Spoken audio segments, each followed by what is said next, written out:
மூகம் கரோதி வாசாலம் பங்கும் லங்கயதே கிரிம் யத்கிருபா தமகம் வந்தே பரமானந்த மாதவம். 15வது அத்தியாயத்தை பார்த்து வருகின்றோம். சென்ற வகுப்பில் இந்த அத்தியாயத்தினுடைய முதல் 10 ஸ்லோகங்களினுடைய சாரத்தை பார்த்தோம். பகவான் எப்படி ஆரம்பிக்கின்றார் என்றால், நம்முடைய வாழ்க்கையை அஞ்ஞானத்துடன் இந்த உலகத்தில் வாழ்ந்து கொண்டிருக்கின்ற வாழ்க்கையை சம்சாரம் என்று கூறி அதை ஒரு மரத்திற்கு விருட்சத்திற்கு உதாரணமாக வர்ணித்தார். இந்த சம்சாரம் என்கின்ற விருட்சத்திற்கு பிரம்மமானது மூலமாக இருக்கின்றது என்று கூறி, அதனுடைய பொருள் பிரம்மத்திடம் இந்த சம்சாரமானது ஏற்றி வைக்கப்பட்டுள்ளது என்று கூறினார். வேதத்தினுடைய கர்ம காண்டங்கள் நமக்கு ஆசையை வளர்ப்பதன் மூலமாக சம்சாரத்தை வளர்த்து வருகின்ற இலைகள் என்றெல்லாம் பகவான் கூறினார். இதை பற்றி பார்த்தோம். இந்த சம்சார விருட்சத்தை பகவான் இவ்விதம் கூறுவதற்கு காரணம், வைராகியம் என்ற வாளினால் இதை வெட்ட வேண்டும் என்று சொன்னார். ஒரு மரத்தை நாசப்படுத்துவது 2 விதத்தில் செய்யப்படும். ஒன்று, கிளைகளையெல்லாம் வெட்டி எடுத்து மரத்தை பலகீனப்படுத்துதல், அதற்கு பிறகு வேரோடு அதை நீக்குதல். அதேபோல நம்முடைய சம்சாரம் என்ற துயரத்தை 2 படியில் நீக்குகின்றோம். ஒன்று, வைராகியம் என்ற முதல் சாதனையினால் சம்சாரத்தை துக்கப்படுத்தாமல் ஓரளவு பாதுகாத்து, பிறகு ஞானம் என்ற சாதனையினால் அறியாமையை நீக்கி சம்சாரத்திலிருந்து விடுதலை அடைகின்றோம். அதோடு பகவான் சில பண்புகளை சொன்னார். நிர்மாண மோகா ஜிதசங்க தோஷாகா, தோஷத்திலிருந்து விடுபட்டு, என்ன தோஷம்? சங்கம் என்கின்ற தோஷம், பற்று என்பதிலிருந்து விடுபட்டு வைராகியத்தை கூறி, பிறகு ஆத்ம ஞானத்தை அடைந்து ஒருவன் சம்சார விருட்சத்திலிருந்து சம்சாரத்திலிருந்து விடுதலை அடைய வேண்டும் என்று சொன்னார். இது இந்த 15வது அத்தியாயத்தினுடைய முதல் பகுதி. அடுத்ததாக நாம் பார்த்தது, பிரம்ம தத்துவமேதான் ஜீவரூபமாக இருக்கின்றது என்று பார்த்தோம். ஒரு ஜீவன் எப்படி சம்சாரத்தை அனுபவிக்கின்றான் என்ற கருத்தும் நம்மால் பார்க்கப்பட்டது. ஒரு ஜீவன் என்ற சொல் தமிழில் உயிர், ஆன்மா என்ற பல சொற்களால் பயன்படுத்தப்படுகிறது. இதில் நாம் எதை உயிர் என்று சொல்கின்றோமோ அது நம்முடைய மனம், ஆத்மாவினுடைய பிரதிபிம்பம் என்று பார்த்தோம். ஞானஸ்வரூபமான ஆத்மா நம்முடைய மனதில் பிரதிபிம்பிக்கின்றது. சாஸ்திரத்தில் இந்த பிரதிபிம்பத்தை சிதாபாசம் என்று சொல்வார்கள். இப்படிப்பட்ட மனதை உடைய ஜீவன் ஒரு ஷரீரத்திலிருந்து இனியொரு ஷரீரத்திற்கு செல்கின்றான். எல்லாமே ஜடமாக இருக்கும் பொழுது ஜீவனிடம் அறிவை நாம் அனுபவிக்கின்றோம். ஆகவே பிரம்ம தத்துவத்தை இதிலிருந்து நாம் உணர வேண்டும் என்பது கருத்து. ஜீவனை பற்றி பகவான் பேசியதிலிருந்து நாம் எடுத்துக்கொள்ள வேண்டிய கருத்து என்னவென்றால், ஜீவன் இவ்விதம் சம்சாரத்தை அனுபவிக்கின்றான் என்ற வைராகியத்திற்காகவும், பிறகு பிரம்ம தத்துவமே ஜீவனாக இருக்கின்றது என்பதை காட்டுவதற்காக. இதுவரை நாம் சென்ற வகுப்பில் இந்த அத்தியாயத்தை குறித்து பார்த்தோம்.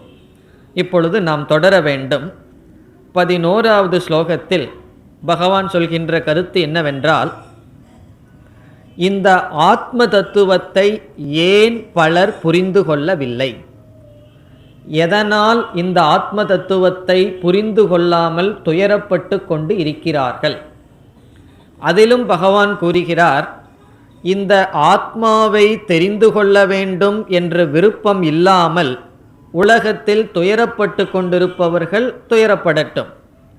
ஆனால் பலர் ஆத்மாவை தெரிந்து கொள்ள வேண்டும் என்று முயற்சி செய்து ஞானத்திற்காக வருபவர்களும் கூட, முயற்சி உடையவர்களும் கூட ஆத்மாவை அறிவதில்லை என்று இங்கு பகவான் கூறுகின்றார்.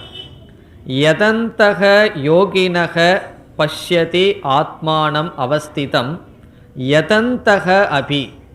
இங்கு பகவான் கூறுவது, முயற்சி செய்பவனும் கூட இந்த ஆத்ம தத்துவத்தை பார்ப்பதில்லை. என்ன முயற்சி செய்கின்றான்? ஆன்மீக சாதனை செய்ய வேண்டும், ஆத்மாவை தெரிந்து கொள்ள வேண்டும் என்று ஆத்ம விஷயத்தை கேட்க வந்தவர்கள் கூட சிலர் அல்லது பலர் இந்த ஆத்மாவை உணரவில்லை. அதற்கு என்ன காரணம் என்று பகவான் இங்கு குறிப்பிடுகின்றார். அகிருதாத்மானக என்ற சொல்லில். அகிருதாத்மானக என்றால் தன்னை தூய்மைப்படுத்துதல்.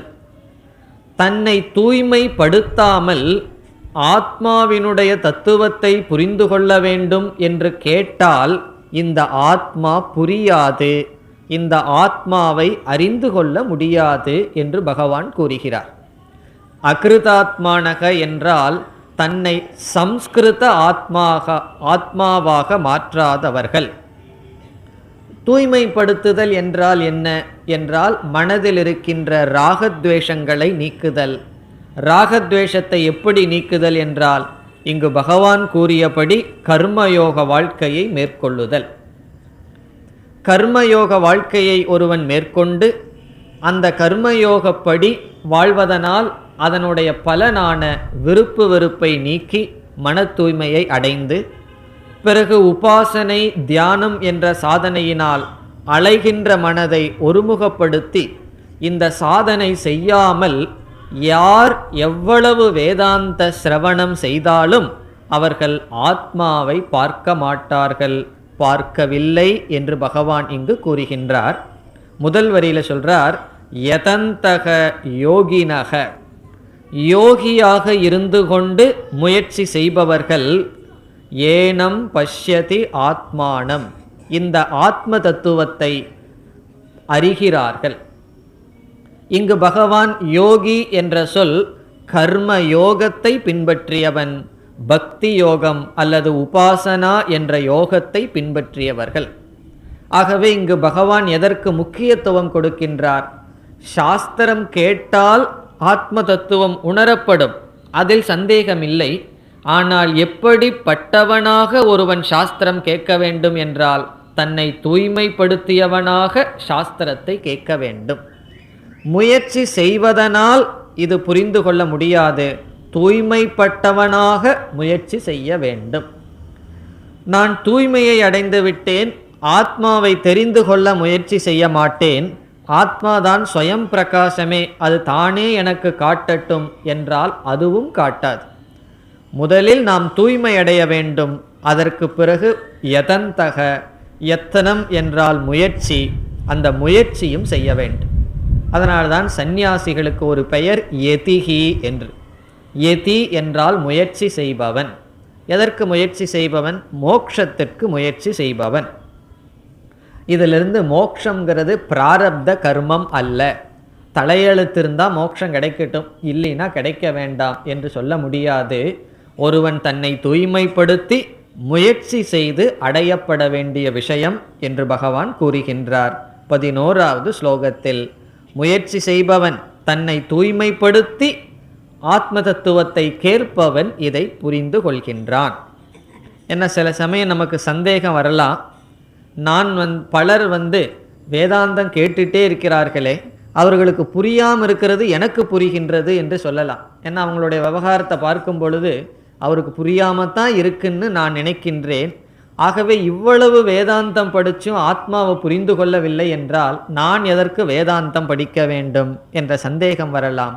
அதற்கு பதில் இங்கு பகவான் கூறுகிறார், தூய்மையில்லாத மனத்துடன் ஒருவன் என்ன ஆத்ம தத்துவத்தை புரிந்து கொள்ள முயற்சி செய்தாலும் புரிந்து கொள்ள மாட்டார்கள் என்று கூறுகிறார்.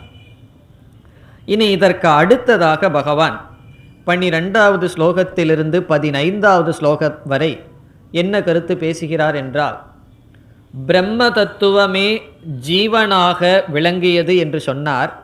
இந்த ஸ்லோகங்களில் ஜெகத்தும் பிரம்ம தத்துவத்திடமிருந்து வந்தது, அந்த பிரம்ம தத்துவமே உலகமாக விளங்கி கொண்டிருக்கின்றது.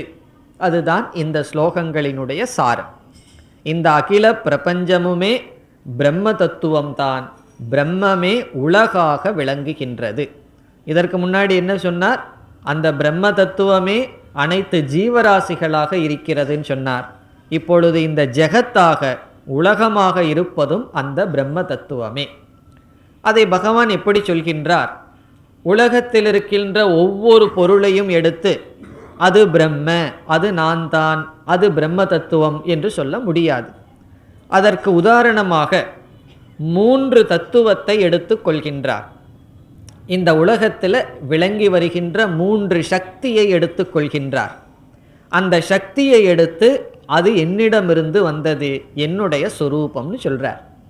உலகத்தில் எவ்வளவோ சக்திகள் இருக்கின்றன. இந்த உலகத்தில் அனைத்தும் பிரம்மஸ்வரூபம். அதைத்தான் சாஸ்திரங்கள் விதவிதமான தேவதைகள் என்று சொல்லும்.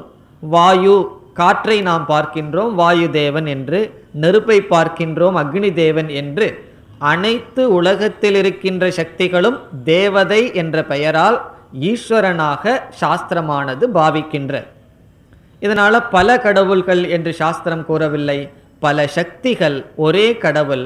ஒவ்வொரு சக்தியாக பகவான் வெளிப்படும் பொழுது அந்த சக்திக்கு தேவதை, இறைவன் சொரூபம் என்று சாஸ்திரம் பேசுகிறது. அதைத்தான் பகவான் இங்கு பேசுகின்றார். இங்கு பகவான் எடுத்துக்கொண்ட 3 சக்தியானது, முதல் சக்தி சூரியனிடம் இருக்கின்ற சக்தி, ஆதித்ய தேஜக. ஆதித்யனுடைய, ஆதித்யன்னா சூரியன், சூரியனுடைய சக்தியை பகவான் எடுத்துக்கொள்கிறார். பிறகு 2வது சக்தி, 2வது பகவானுடைய வெளிப்பாடாக எடுத்துக்கொள்வது சந்திரனுடைய சக்தியை எடுத்துக்கொள்கின்றார். முதலில் சூரிய பிரகாசம், 2வதாக சந்திர பிரகாசத்தை எடுத்துக்கொள்கின்றார். 3வதாக அக்னியை எடுத்துக்கொள்கின்றார். அக்னி என்றால் நெருப்பு. நாம் அனுபவித்து வரும் இந்த நெருப்பை எடுத்துக்கொண்டு இந்த உலகத்தில் நான் ஆதித்யனாக இருந்து கொண்டு உலகத்தை பிரகாசப்படுத்துகின்றேன், நான் சந்திரனுடைய ஒளியாக இருந்து கொண்டு உலகத்திற்கு அனுகிரகம் செய்கின்றேன், அக்னி தத்துவமாகவும் நான் இருக்கின்றேன் என்று பகவான் பேசுகின்றார். எது ஆதித்யகதம் தேஜக ஜெகத் பாசயதே அகிலம். அகிலம் ஜெகத் தேஜக பாசயதே. இந்த அகிலம் என்றால் அனைத்து, அனைத்து உலகத்தையும் எந்த ஆதித்யனுடைய ஒளியானது விளக்குகின்றதோ, சக்தி கொடுக்கின்றதோ.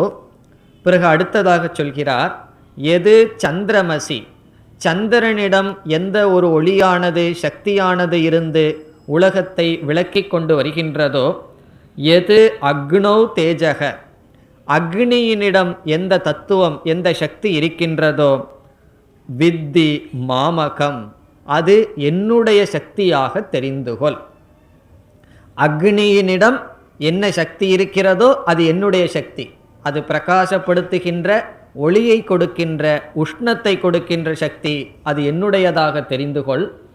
சந்திரனிடம் என்ன சக்தியை இருக்கின்றதோ அந்த ஒளி என்னிடம் ஆனது, நானே அந்த ஒளியாக இருக்கின்றேன்.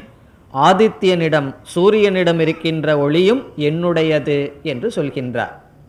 அப்போ மீதி எல்லாம் நட்சத்திரமிடத்தில் இருக்கின்ற ஒளி யாருடையதுன்னு கேட்கக்கூடாது. இங்கு பகவான் உதாரணமாக சொல்கிறார். உதாரணமாக 3 தத்துவத்தை எடுத்துக்கொண்டு இவ்விதம் இந்த உலகத்தில் இருக்கின்ற அனைத்து சக்திகளும், இந்த உலகமே என்னுடைய சொரூபமாக இருக்கின்றது. இதுதான் பகவான் பேச வருகின்ற கருத்து. இதை 15வது ஸ்லோகத்தில் தெளிவுபடுத்தி முடிக்க இருக்கின்றார். இதற்கு முன் இந்த 3 சக்திகளை உதாரணமாக எடுத்து கொள்கின்றார். இவ்விதம் 12வது ஸ்லோகத்தில் இந்த சக்திகளெல்லாம் என்னுடையது என்று சொல்லி, இனி அடுத்த ஸ்லோகத்தில் என்ன செய்கின்றார்? ஆதித்யனுடைய, சூரியனுடைய சக்தியாக நான் இருந்து கொண்டு உலகத்திற்கு என்ன செய்கின்றேன், சந்திரனுடைய சக்தியாக இருந்து கொண்டு இந்த உலகத்திற்கு நான் என்ன செய்கின்றேன், அக்னியினுடைய தத்துவமாக நான் இருந்து கொண்டு இந்த உலகத்துக்கு எப்படி அனுக்கிரகம் செய்கின்றேன் என்று பகவான் பேசுகிறார். முதலில் இவைகளெல்லாம் என்னுடைய சக்தி என்றார். பிறகு இந்த சக்திகள் மூலமாக உலகத்திற்கு பகவான் எப்படி அனுக்கிரகம் செய்கிறார் என்பதை பேசுகின்றார். காமாவிஷ்யச பூதானி தாரயாமி அகம் ஓஜசா. இப்போ சூரியன் இல்லை என்று வைத்துக்கொள்வோம், நம்முடைய வாழ்க்கை எப்படி இருக்கும்? ஆகவே பகவான் சொல்றார், இந்த பூமிக்குள் சூரியனுடைய சக்தியாக நான் பிரவேசிக்கின்றேன். இந்த பூமியே பகவான் தான், இருந்தாலும் பகவான் சொல்றார், இந்த நானாக இருக்கின்ற பூமிக்குள் என்னுடைய சக்தியான சூரிய பிரகாசம் பிரவேசிக்கின்றது. பிரவேசித்து என்னுடைய அந்த சூரியனுடைய சக்தியினால் அனைத்து உயிர்களையும் தாங்குகின்றேன். ஓஜசான சக்தியினால் தாரயாமி, தாரயாமினா எல்லா ஜீவராசிகளையும் நான் காக்கின்றேன். இப்போ நம்ம சூரியன் உஷ்ணமாக இருந்தால் உஷ்ணமாக இருக்கேன்னு சொல்லக்கூடாது, அது பகவானுடைய சக்தி. மே மாதத்தில் பகவானுடைய சக்தி நம்ம மெட்ராஸில் கொஞ்சம் அதிகமாக இருக்கும். அதுவும் என்னென்னா அதுவும் பகவானுடைய சக்தி. அதனால் முணுமுணுக்க கூடாது. என்னென்னா பொறுத்து கொள்ள வேண்டும், சகித்து கொள்ள வேண்டும். இதெல்லாம் சாஸ்திரத்தினுடைய பலன். அனைத்தும் ஈஸ்வரனுடைய சக்தி. ஒரு கால் சூரியன் இல்லைன்னு வைத்து கொள்வோமே, நம்முடைய வாழ்க்கை இருக்காது. ஆகவே எல்லா ஜீவராசிகளையும் சூரியனுடைய சக்தியாக, என்னுடைய சக்தி தான் சூரியனிடமிருந்து வருகின்றது. நான் ஜீவராசிகளை ஆதித்ய தேஜனாக இருந்து கொண்டு காக்கின்றேன். இனி அடுத்தது சொல்றார், சந்திரனுடைய ஒளியாக இருந்து கொண்டு நான் என்ன செய்கின்றேன் அதை கூறுகின்றார். புஷ்ணாமிச்ச ஔஷதீஹி சர்வாஹா சோமோ பூத்வா ரசாத்மக. சந்திரனுடைய ஒளியாக இருந்து கொண்டு மனிதர்கள் உட்கொள்கின்ற அனைத்து செடி கொடிகளையும் நான் காக்கின்றேன் அப்படின்னு சொல்றார். அதாவது சந்திரனுடைய ஒளியானது நாம் உட்கொள்கின்ற காய்கறிகள் இருக்கின்றதல்லவா, அதற்கு சக்தியை கொடுக்கின்றது. அது விஞ்ஞானப்படியும் உண்மைதான்.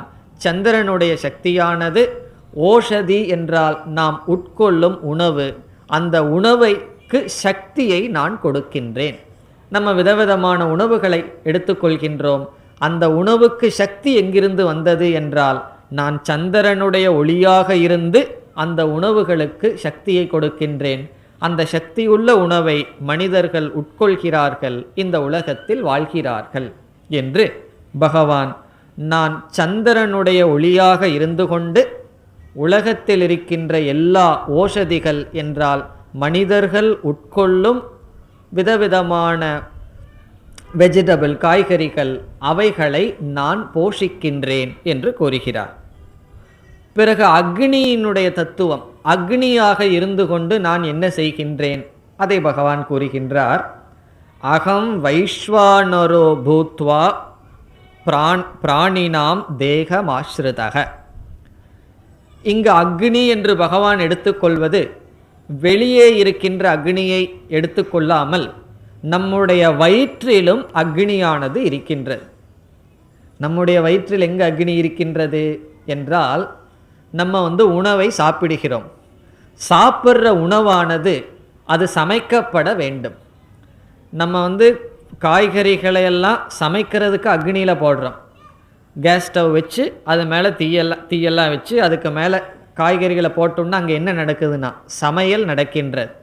அதை வயிற்றில் போட்ட உடனே அது அப்படியே இருக்குதுன்னு வச்சுக்குவோமே, போடுற இட்லி சாம்பாரெல்லாம் அப்படியே இருக்குதுன்னு என்ன ஆகும்னா அது ஒன்றும் ஆகாது. ஆகவே அது என்ன ஆக வேண்டும், அங்கு மீண்டும் சமையல் நடக்க வேண்டும். வெளியே நம்ம சமைக்கிறோம், உள்ளதல்ன உடனே மீதி சமையலை பகவான் பார்த்துக்கிறார், அவர் வயிற்றில் சமைக்கின்றார். அதை தான் பகவான் சொல்கிறார், நான் வயிற்றில் மனிதர்கள் ஜீவராசிகள் உட்கொள்கின்ற உணவை வைஸ்வானரன் என்ற அக்னியாக மாறி சமைக்கின்றேன்.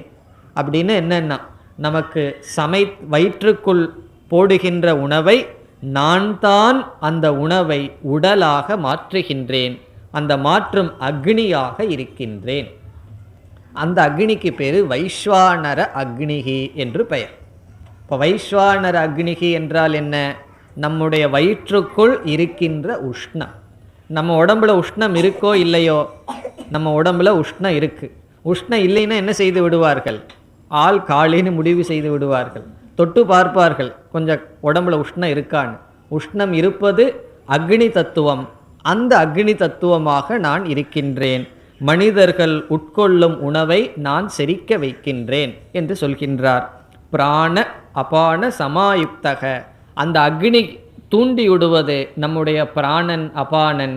இப்படி தேகத்தில் நான் இருந்து கொண்டு நானே தான் இருக்கேன்னு சொல்கிறார்.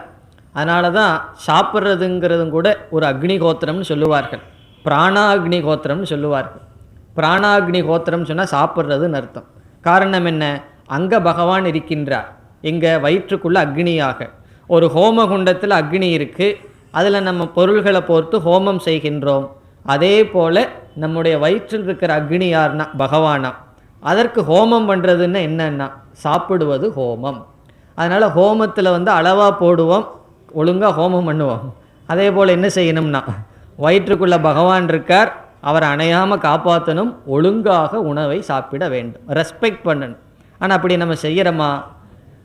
ஏதாவது சாப்பிட்ற பதார்த்தம் கொஞ்சம் அதிகமாக போயிடுதுன்னு வச்சுக்கோமே, என்ன சொல்லுவார்கள்? அதை வேஸ்ட்டு பண்ண வேண்டாம் அப்படின்னு சொல்லி வாயில் போடுவார்கள்.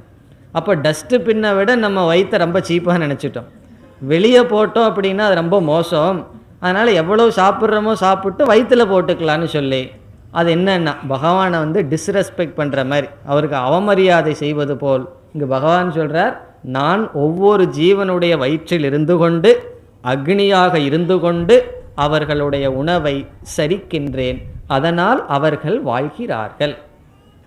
இது எப்படின்னா 3 தத்துவத்தை பகவான் எடுத்துக்கொண்டு இந்த 3 தத்துவமாக உலகத்தில் நான் எப்படி இருக்கின்றேன் என்று கூறினார். பிறகு இப்படி சொல்லி கொண்டிருக்கின்ற பகவான், நமக்கு சந்தேகம் வரலாம், மற்றதெல்லாம் பகவான் இல்லையா, இந்த 3 தான் பகவானா? உடனே அடுத்த ஸ்லோகத்தில் 15வது ஸ்லோகத்தில் பகவான் சொல்லி முடிக்கின்றார்.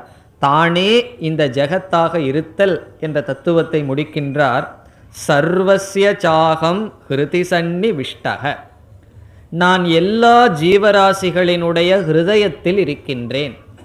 இப்போ ஒவ்வொரு ஜீவராசிகளினுடைய ஹிருதயத்தில் யார் இருக்கின்றார்? பகவான், நான் தான் இருக்கின்றேன் சொல்றார். அகம் ஹிருதி சந்நிவிஷ்டக என்றால் ஹிருதயத்தில் நான் நுழைந்துள்ளேன். யாருடைய ஹிருதயத்திலினா? சர்வஸ்ய. சர்வஸ்யன எல்லாருடைய.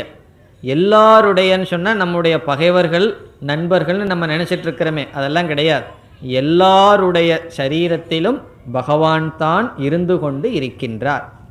பிறகு பகவானே நல்லவனாக இருக்காரா கெட்டவனாக இருக்காரன்னா, எல்லா ஹிருதத்திலும் இருந்து கொண்டு நல்ல மனதை பிரகாசப்படுத்துகின்றார், தவறான மனதையும் பிரகாசப்படுத்துகின்றார். அதற்கு அவருக்கும் சம்பந்தம் இல்லை. ஆனால் எல்லாருடைய ஹிருதயத்திலும் நான் வீற்றிருக்கின்றேன் என்று சொல்கிறார்.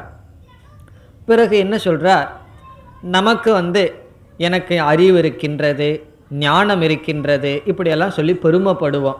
பகவான் சொல்கிறார், அந்த பெருமையெல்லாம் உங்களுக்கு வேண்டாம். உங்களுக்கு அறிவு இருந்தால், ஞாபக சக்தி ஏதாவது இருந்தால் அதெல்லாம் என்னிடமிருந்து தான் வருதுன்னு சொல்கிறார். சில பேர்த்துக்கு ஏதாவது ஒரு ஸ்லோகத்தையோ ஒரு பாடலையோ படித்தா உடனே மனப்பாடமாயிரும். சில பேர்த்துக்கு படித்தா மனப்பாடமாகும், அடுத்த நாள் மறந்துடும். இப்போ எல்லாமே நான் தான் சொல்கிறார்.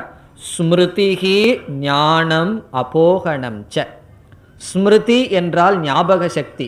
மனிதர்களுடைய ஞாபக சக்தியாக நான் இருக்கின்றேன். ஒரு கால் பகவான் நமக்கு ஞாபக சக்தி கொடுக்கலன்னு வச்சுக்கோமே, என்ன ஆகும் தெரியுமோ? சாப்பிட்டு எந்திரிச்சிட்டு போயிருப்போம். யாராவது சாப்பிட்டீங்களான்னா ஞாபக சக்தி இருக்காது, மீண்டும் சாப்பிட போயிடுவோம். உலகத்தில் ஒரு விவகாரமே நடக்காது. அப்போ ஞாபக சக்தி இருக்குன்னு சொன்னால் இதை நான் பண்ணியிருக்கேன், இது பண்ணப்பட்டது, இது செய்யப்பட வேண்டும் என்கின்ற அறிவு, அந்த ஸ்மிருதி ஞாபக சக்தியாக நான் இருக்கின்றேன். நம்மிடம் இருக்கின்ற ஞாபக சக்தி யாருன்னா அதுவும் பகவான். பிறகு நம்மிடம் ஏதாவது ஒரு ஞானம் இருந்தால், ஒரு அறிவு இருக்குன்னு வச்சுக்கோமே, சந்தேகம் அப்படி இருந்ததுன்னா அதுலேயும் உனக்கு பெருமை இல்லைங்கிறார் பகவான். ஞானம், எல்லா ஜீவராசிகளினுடைய அறிவாக நான் இருக்கின்றேன். பிறகு பகவான் இனி ஒன்று சொல்கிறார், அபோகணம். அபோகணம்னா ஒரு மனிதனிடம் இருக்கின்ற ஞாபக மறதியாகவும் நான் இருக்கின்றேன். நம்ம சில விஷயங்களை மறந்துடுறோம்னு வச்சுக்கோமே, பகவான் சொல்கிறார் அதுவும் நான் தான், என்னால் தான் மனிதர்கள் மறந்து விடுகிறார்கள். சில பேர் சொல்லுவார்கள் எனக்கு வயசாக மறதி அதிகமாகிடுதுன்னா, பகவான் சொல்கிறார் அது நான் தான் உள்ளே இருந்துட்டு அந்த வேலையை பண்ணுறேங்கிறார்.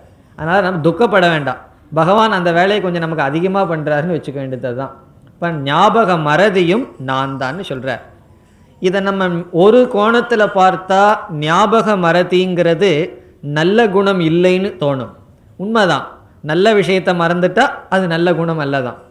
ஆனால் இனியொரு கோணத்தில் ஞாபக மறதி அப்படிங்கிறது பகவான் நமக்கு கொடுத்த பெரிய பாக்கியம், ஒரு பெரிய கிஃப்ட் ஞாபக மறதி.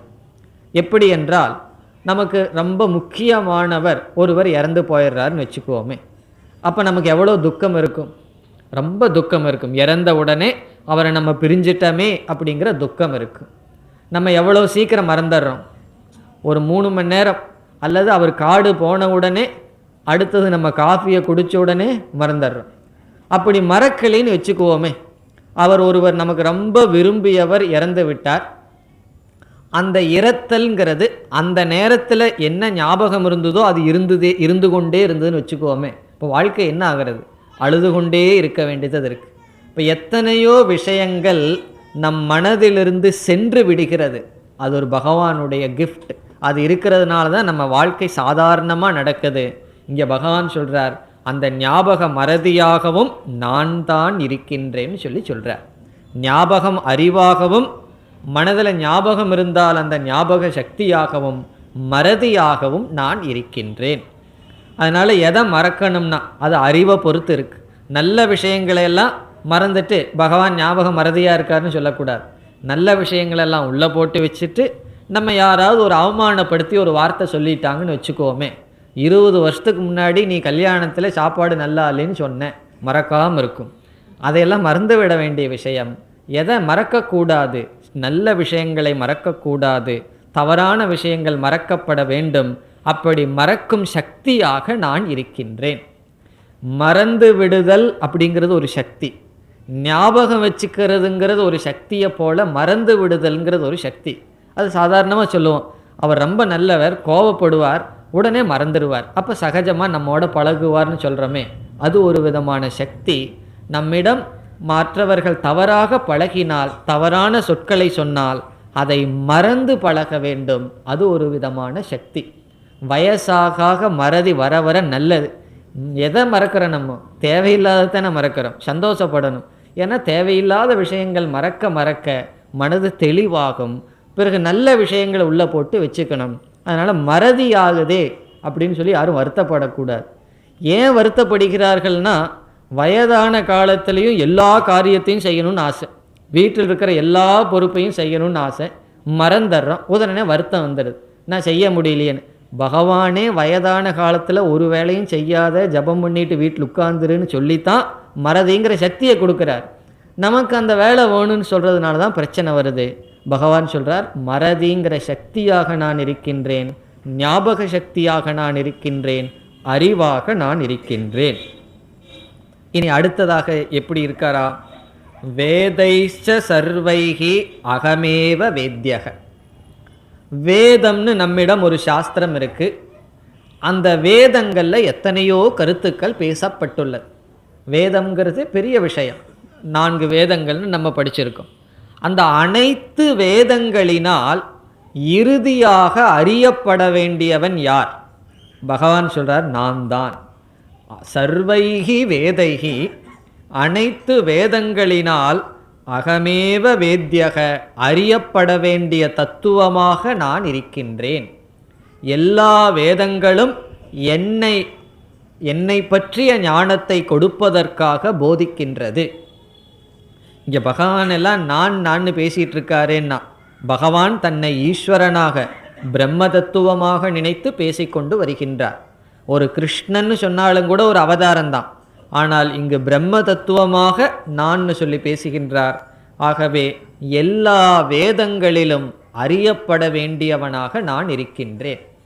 அப்போ ஒரு சந்தேகம் வரலாம், இல்லையே வேத மந்திரங்கள் இந்த கர்மத்தை செய்யணும்னு சொல்லியிருக்கே, இந்த தியானம் செய்யணும்னு சொல்லியிருக்கேன்னா, அதனுடைய பதில், அந்த கர்மம் எதற்கு செய்ய சொல்லியிருக்கு? மன தூய்மைக்காக. மன தூய்மை எதற்கு?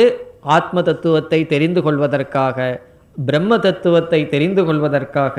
ஆகவே பகவான் சொல்றார், இறுதியாக பார்த்தால் என்னை அறிவதற்காகத்தான் அனைத்து வேதங்களும்.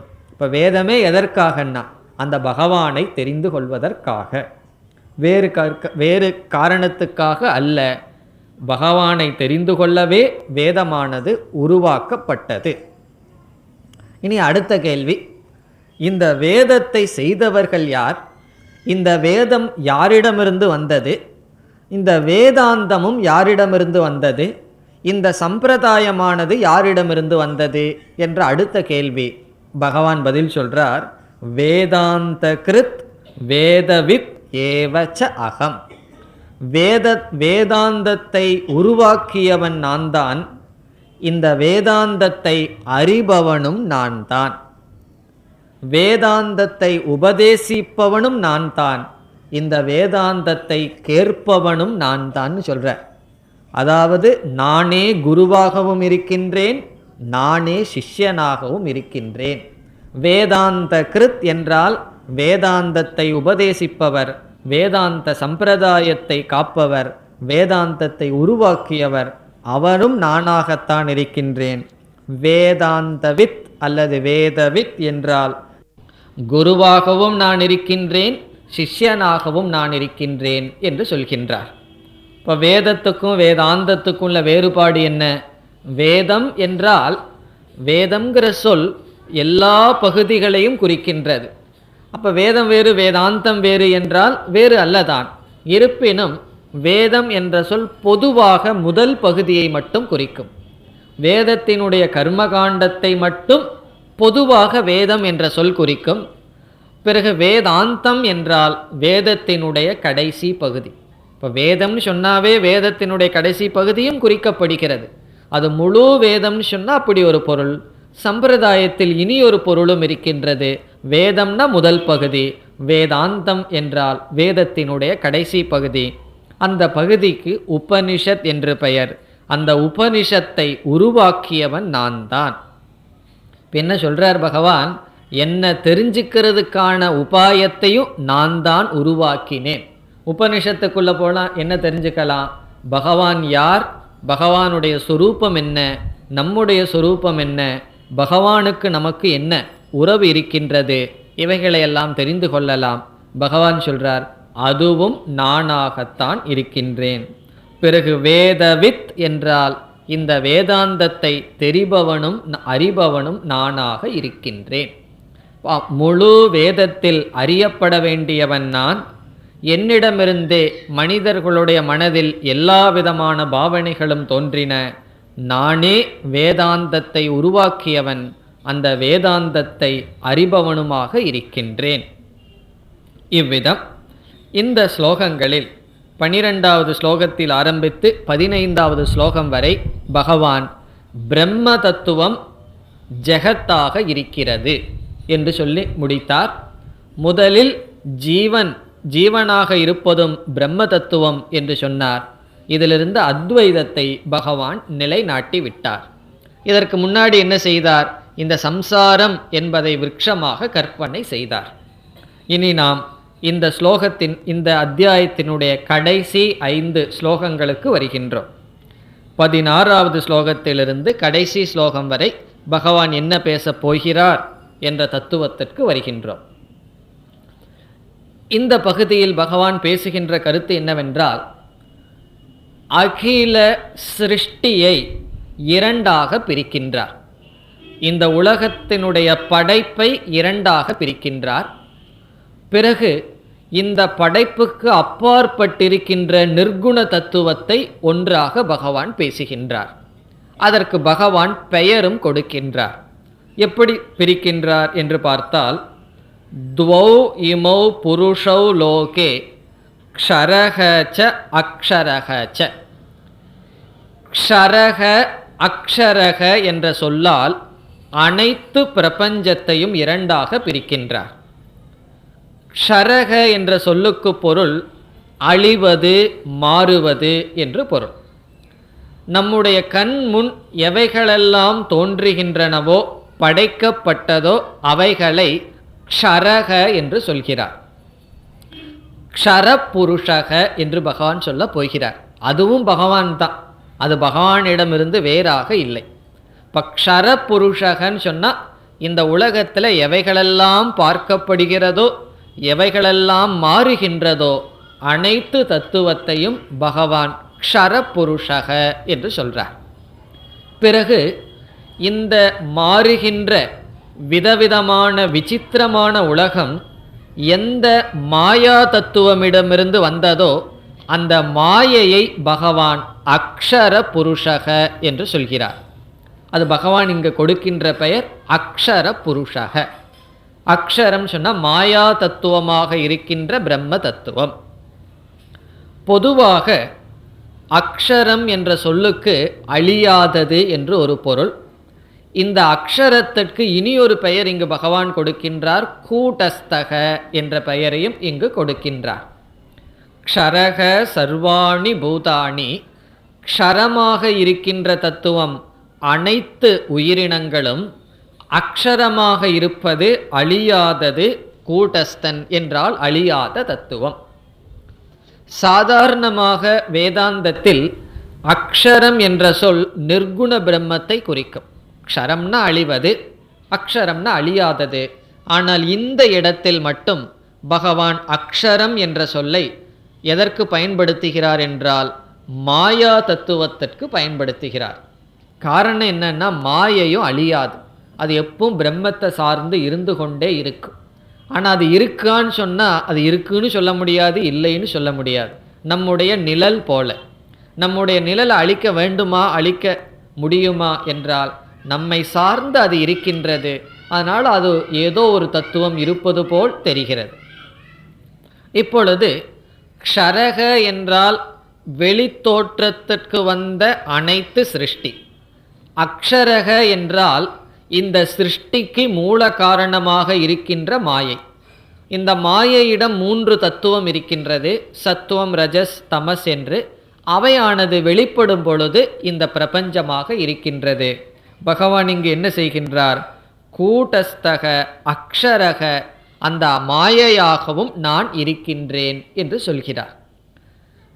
இவ்விதம் அழிகின்ற தத்துவமான க்ஷரபுருஷனாக நான் இருக்கின்றேன். இந்த அழிகின்றதற்கு ஆதாரமாக இருக்கின்ற மாயையாகவும் நான் இருக்கின்றேன்.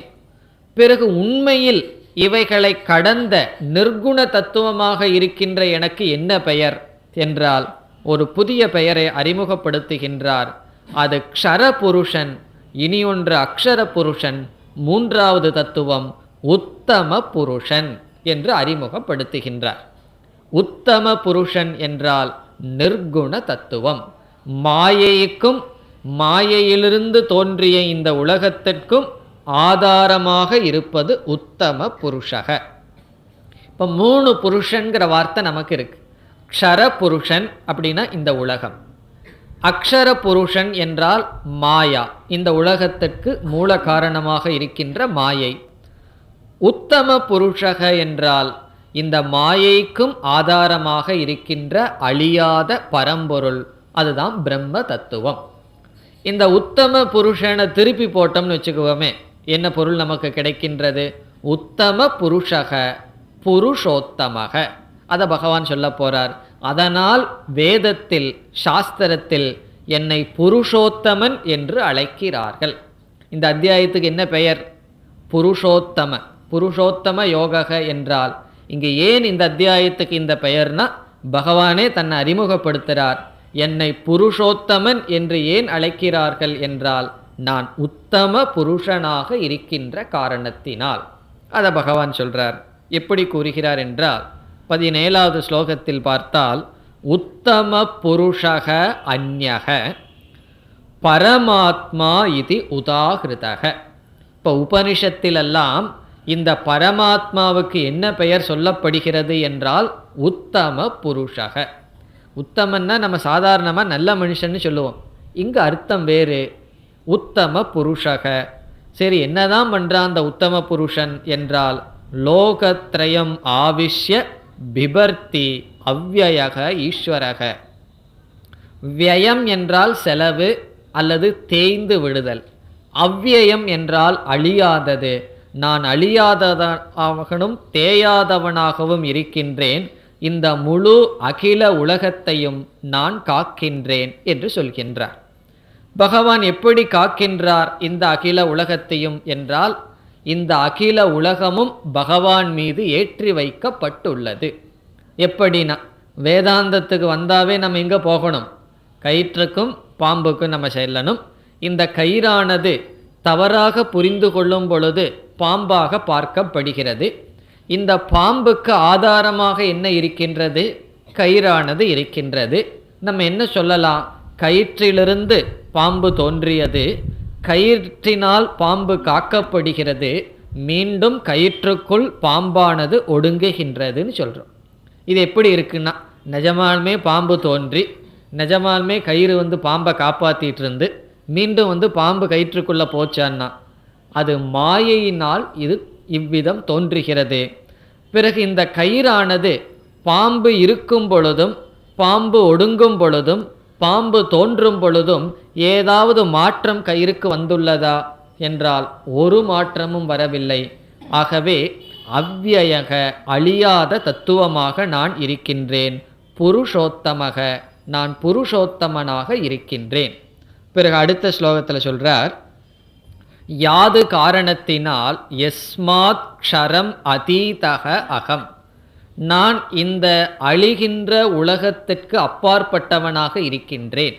அதனுடைய அர்த்தம் என்னன்னா, உலகம் அழியும் பொழுது நான் அழிவதில்லை. உலகங்கிறது வெறும் நாம ரூபம்தான், வெறும் சப்தமும் சில உருவங்களும் தான். பிறகு அக்ஷராத்தபிச்ச உத்தமக, அக்ஷரமான, அக்ஷரம் என்றால் இங்கு மாயை, அந்த மாயைக்கும் மேலாக நான் இருக்கின்றேன். அதக அஸ்மி லோகேச்ச வேதேச்ச பிரதித புருஷோத்தமக. இங்கு பகவான் தன்னையே அறிமுகப்படுத்துகிறார். ஆகவே வேதத்திலும் உலகத்திலும் என்னை புருஷோத்தமன் என்று அழைக்கிறார்கள். என்னை ஏன் புருஷோத்தமன் என்று அழைக்கிறார்கள் என்றால், நான் அழிகின்ற பிறகு ஆதாரமாக இருக்கின்ற மாயைக்கு அப்பாற்பட்டவனாக உத்தமனாக நான் இருப்பதனால் லோகத்தில் யார் இந்த பகவான புருஷோத்தமன் சொன்னால் ஞானிகள் அர்த்தம். ஞானிகள் இதை உணர்ந்து என்னை புருஷோத்தமன் என்று சொல்கிறார்கள்.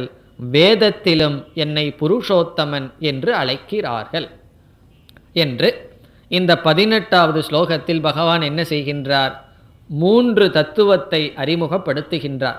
அகில பிரபஞ்சத்தையே அனைத்தையும் 3ஆக பகவான் பாவித்து விட்டார்.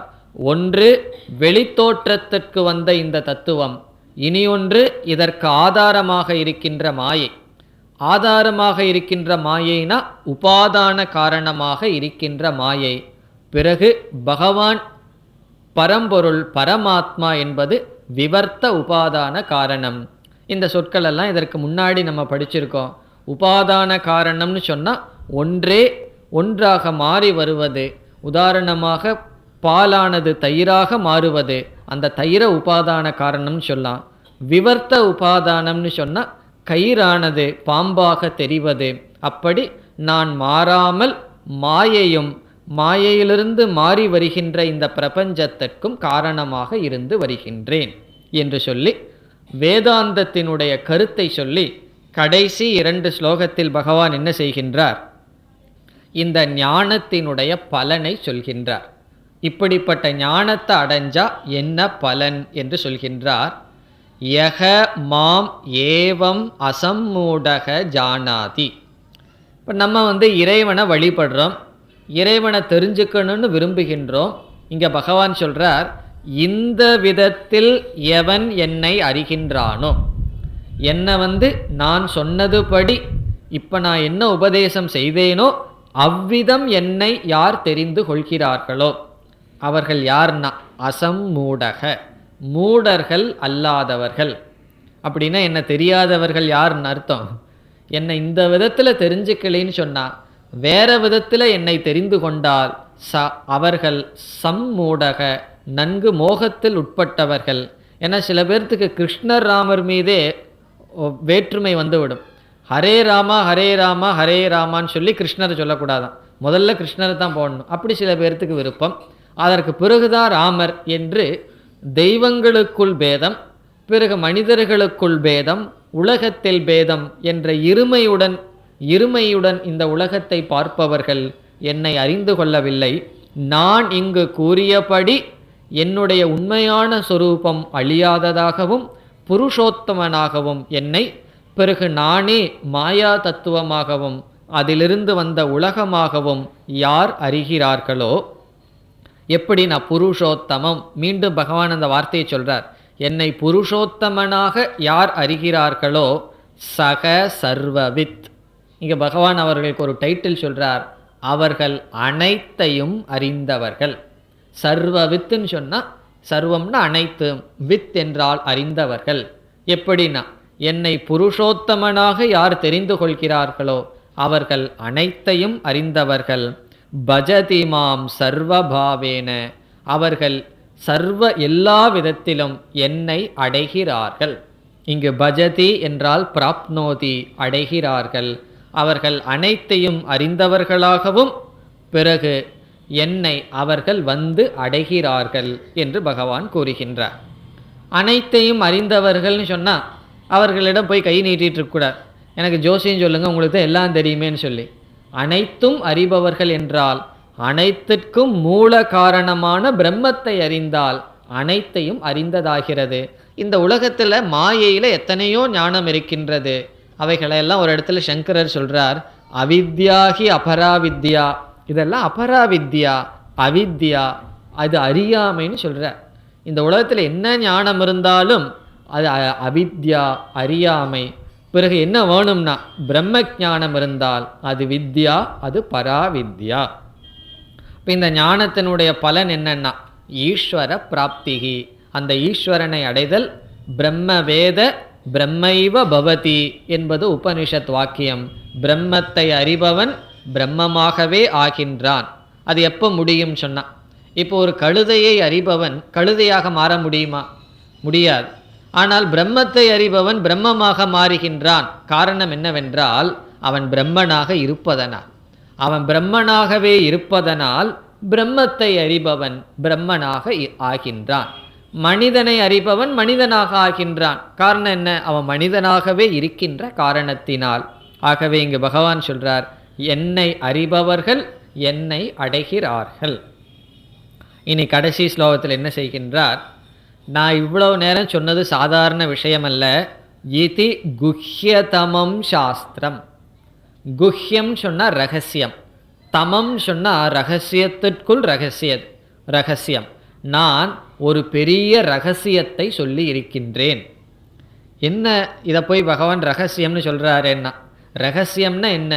அது யாருக்கும் தெரியாமல் இருக்கிறது ரகசியம்.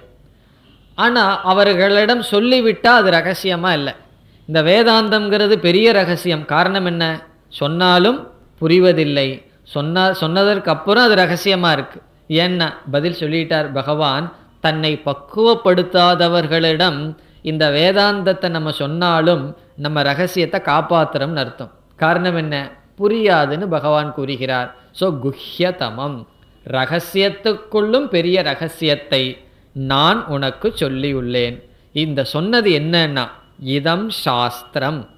பகவான் இப்போ நான் சொன்னது தான் சாஸ்திரம் என்று சொல்கிறார். சாஸ்திரம்னு என்ன? வேதாந்த சாஸ்திரம்.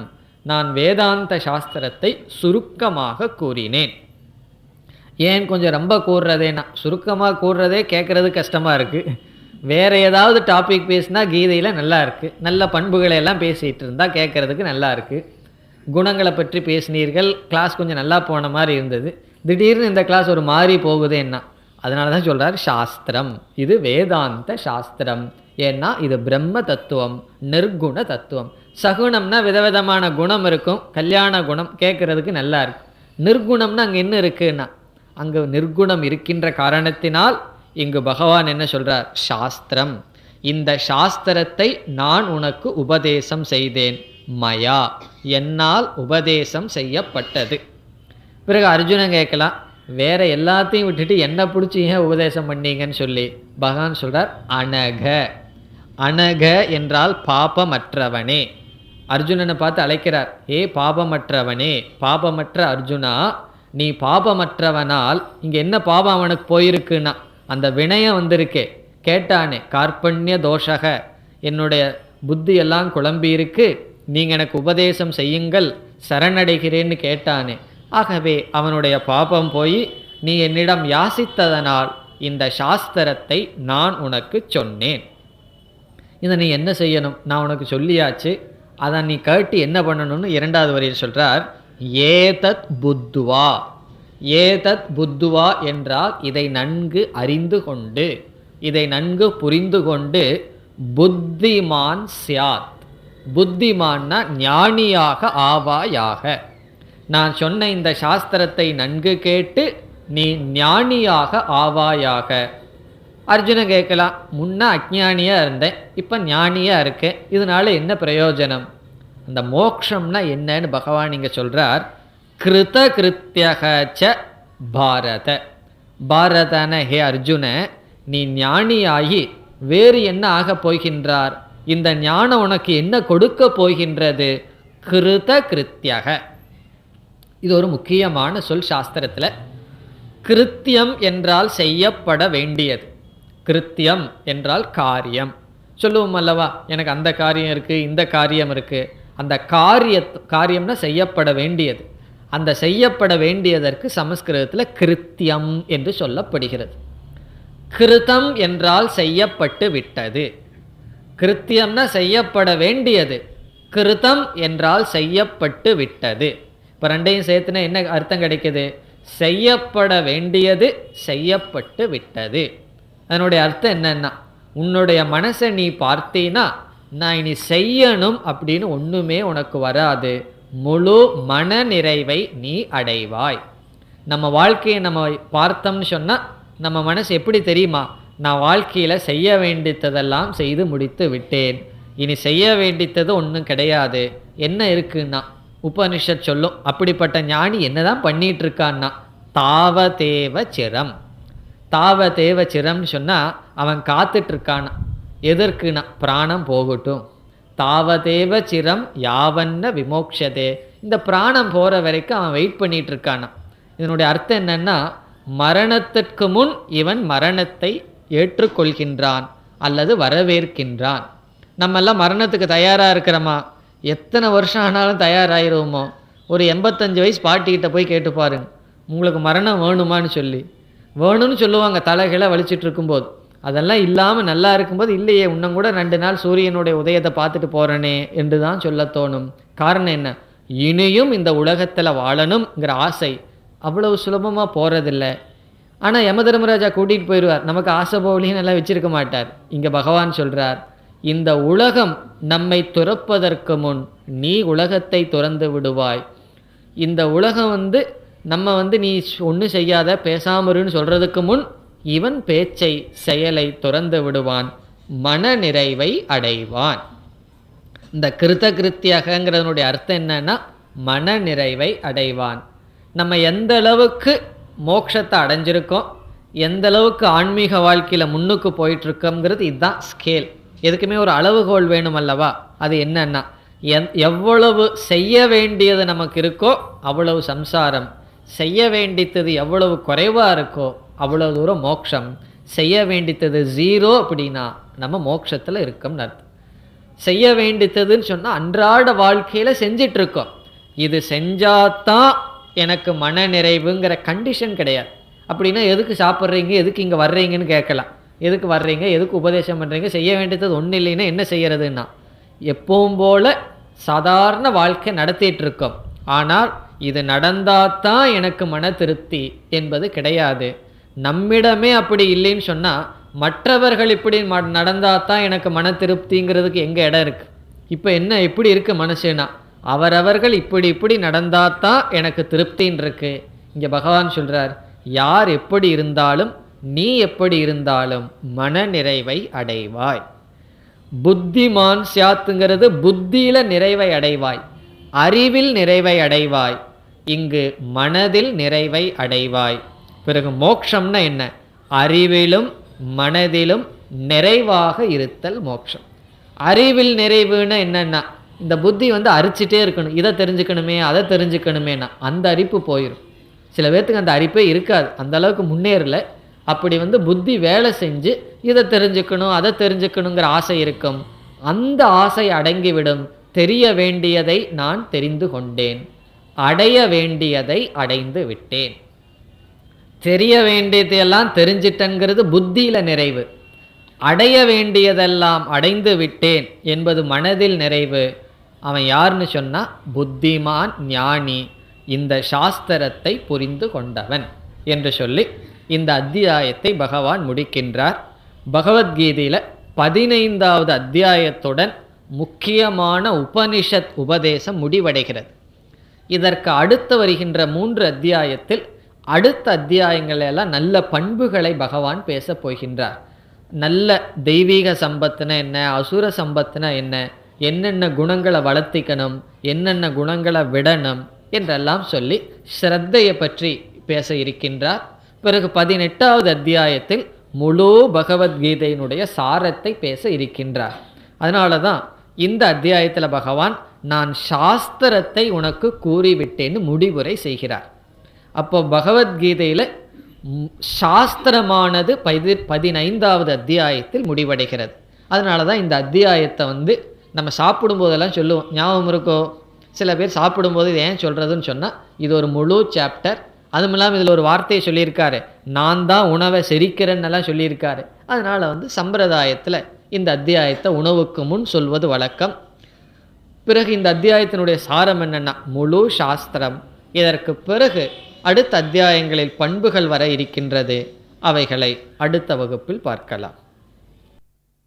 ஓம் பூர்ணமத பூர்ணமிதம் பூர்ணாத் பூர்ணமுதச்யதே பூர்ணஸ்ய பூர்ணமாதாய பூர்ணமேவாவசிஷ்யதே.